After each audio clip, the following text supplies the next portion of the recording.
that two malls in Montreal, Montreal's East End, are going to be turned into housing. It seems like a super cool project. There's some stipulations around what that has to be in terms of, it's going to have retail. It's like the Montreal, I don't know if it's municipally, want to have a sense of community built into this thing while it's going. And I wasn't aware that we have some projects like that in the GTA as well. And you made a massive fucking list, which sort of surprised me. But it could have been longer too. So I was looking at this and I was thinking, is Montreal making a play to, maybe steal some of Toronto's glory? Because Toronto stole it from Montreal back when, sort of when we were kids, when we had that big referendum. Yeah. So I know Montreal. I talked to another friend of mine who just recently moved back to Montreal because there's a little bit more affordability. There's some draw there. But it seems like, we're doing stuff here too. Do you think Montreal has a chance to dethrone Toronto in our, let's say, like over the next generation? In our lifetime? Yeah. I think that Toronto, for me personally, I think Toronto is so far ahead in terms of business and investment, the types of businesses that are here, the strength of the city. I mean, it'd be great for Montreal to be a little bit more of a player when it comes to the economy and corporate investment. I mean, it's possible. Money goes where it's most welcome. So if Montreal and Quebec had some policies that were welcoming to investment, then that'd be great. Could they be a research hub? We were talking before we got on about maybe Hamilton being another research hub. Like, how could we take advantage of the current political situation in the US where we've got researchers and scientists and educators not welcome anymore? Can we take on some of those brightest minds? Montreal would be a great place to house them. Because then it can be an economic hub for developing some of these new ideas, new businesses. How can we make them welcome? We live in Toronto and Ontario. Not a lot of room in the immediate Toronto area, but some of these smaller towns, Hamilton, Peterborough. I've got a whole list of them here, but well, let's take a look at the Hamilton headline. And let's get into that, because I think that you make a lot of good points. And I think that, I don't know Montreal as well as I know Hamilton, but I think you're right about it being primed for an opportunity for more than just personal investment into real estate. But this headline was more to do with, it said Hamilton is among 7 Canadian cities seeing a drop in home prices. So what caught my eye here was the affordability. It said Hamilton led the country in improved mortgage affordability in April, with the average price falling nearly $10,000 to $801,400. That means a buyer now needs $1,800 less income to qualify for a mortgage. So when I look at, I'm like, okay, so if you needed $130K to qualify for the mortgage, now you only need $128K. I'm not sure if that drives people to Hamilton to purchase right away. But I think that, sort of based on our conversation, I think that there's opportunity long-term in Hamilton because of the infrastructure that's already there. I live in Scarborough. We don't have a walking sort of city at all. It is a borough. It's a feeder to Toronto. And I think it'd be very difficult to develop that into the kind of walking city that would be great for, let's say, raising children. Not that Scarborough is not great for raising children, but when you think going for a stroll, seeing the shops, essentially what makes Toronto great, Hamilton already has a lot of that. I'm picturing you with your old hat and your trench coat walking down the street and looking in the shops from the 1950s with a newspaper and good day, sir. How are you? I love that vision. But I think that's more realistic in Hamilton than in Scarborough, is what you're kind of saying, right? It has a downtown core, it has a lot of culture there, but it's a city in transition, right? Where it was mainly a steel town before, but it has, as you said, it had the bones, it has the infrastructure, it has train station, it has a hockey team, I believe. Like there's a We get lot the that CFL team anyway, the CFL Tiger team is there. Cats, but with a brand new stadium too. So I mean, there's Right. investment there, which should be appealing. What is it? I think it's the number. It's the example of a city or an area that Ontario should be doubling down on. Let's make it more than just individual investors. And I've been hearing this for probably decades now. Like, oh, you got to go to Hamilton. Hamilton's a great place to buy you can buy an affordable rental unit and rent it out. I mean, that helps, but it's not really developing it where it's going to be attractive for corporations to go, or attractive for young professionals to necessarily live there and not have to maybe commute to Toronto anymore. Can we make Hamilton, Peterborough, Kitchener, London, any of these, Barrie, Sudbury, like any of these places with these walkable areas, OHL teams is what I call them. Like, they've got OHL hockey teams. How can we make them affordable, viable places for business investment and for people to go and live there? Yeah, I mean, the prices have dipped a little bit, which is, I mean, $10,000 on average price dip. There's opportunities there. But if you looked at the map, like there's places to buy.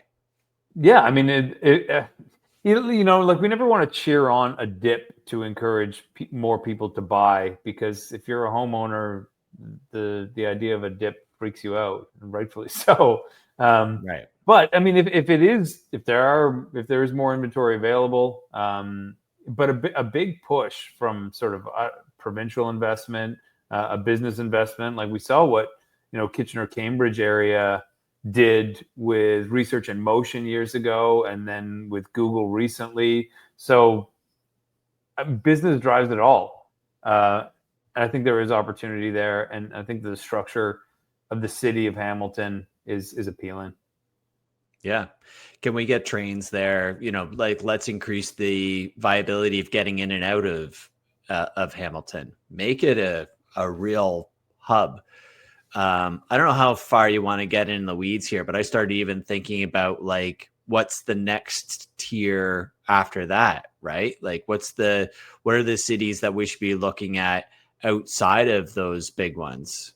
I made a list. Do you want to? Yeah. So look at it. Now that I've teed it up, I'm going to share it no matter what you say, I'm sharing it.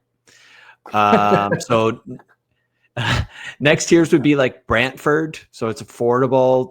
It's near Hamilton in the 403. The Laurier has a campus there, has an industrial base, could support some light manufacturing, logistics hubs. I'll just list them off, then we can discuss them. St. Thomas has a Tesla supplier factory. Brockville is on the Via Rail line. It's halfway between Toronto and Montreal. And then there's Cobourg or Port Hope. It's right along the 401, really close to the lake. There could be Via Rail access there. And then you can think like the Niagara region, Welland, which is close to St. Catharines and Niagara Falls. And then there's, a bit further, what about North Bay?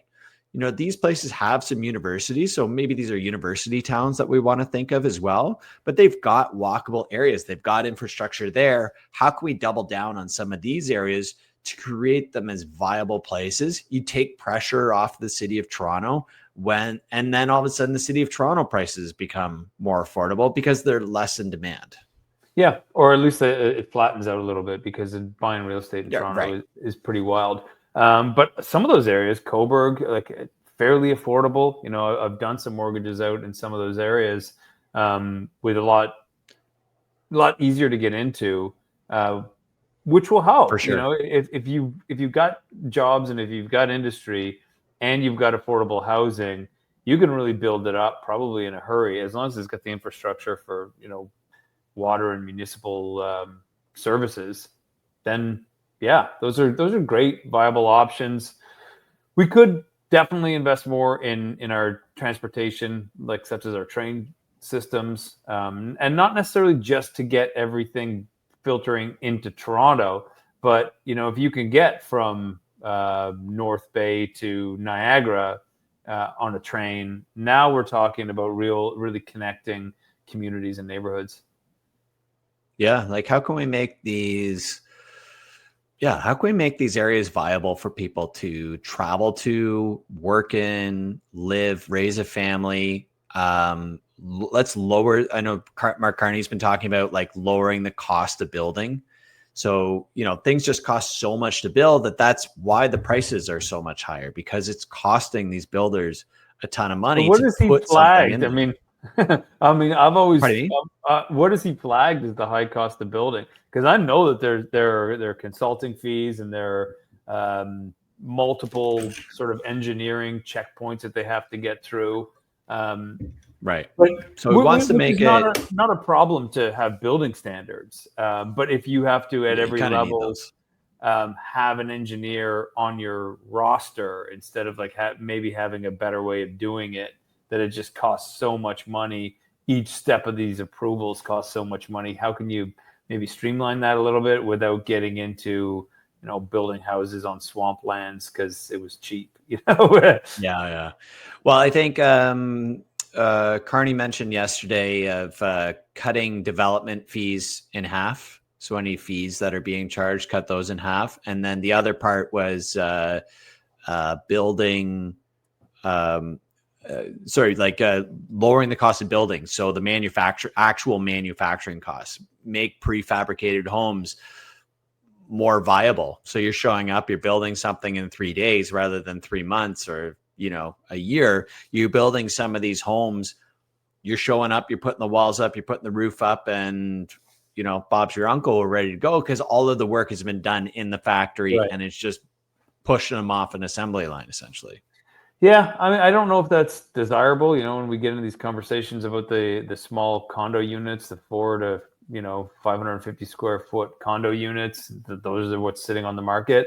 But it's probably more desirable than that. And I don't Family really have size a problem housing with it. is, I don't think people care how it's built. If it's family size housing and it's affordable, like if it's a viable place to live, I think like we had, the wartime era houses were nothing Sure. special. Like No, they were and they're not, selling in big. Toronto for 1.2 million. Like Yeah, those exactly. same houses. Yeah, bungalow style wartime housing. I Yeah. mean, yeah, Because it comes the lot that they're on, right? Like that lot was not valuable when they got built, but now they're valuable now because there's a whole community and people want to live there. There's jobs sure. around there.